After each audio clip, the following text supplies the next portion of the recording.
संत सखाराम महाराज संस्थान अंबळनेर या ठिकाणी जी प्रचंड आग लागली आहे त्याचं कारण जरी आतापर्यंत स्पष्ट होत नसलं तरी एवढ्या मोठ्या प्रचंड आगीचं स्वरूप एखाद्या देवस्थानला लागणं यामागे निश्चितच काही घातपाकाचा प्रयोग असू शकतो, प्रकार असू शकतो।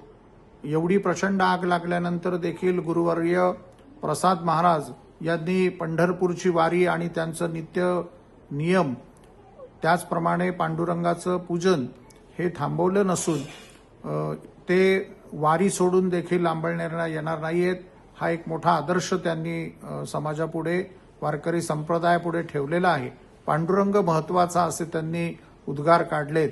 या सर्व प्रकरणाची आगीच्या प्रकरणाची चौकशी आदरणीय मुख्यमंत्री देवेंद्रजी फडणवीस यांनी करावी अशी मी त्यांना विनंती करतो। एवढ्या मोठ्या देवस्थानला अशा पद्धतीने कशी आग लागू शकते, देवस्थान कसं भक्षस्थानी पडू शकतं, त्याचप्रमाणे एक आनंदाची बातमी अशी आहे की देवस्थानमधील सर्व मूर्ती, देवालय, देवघर, गर्भगृह हे सुरक्षित आहे।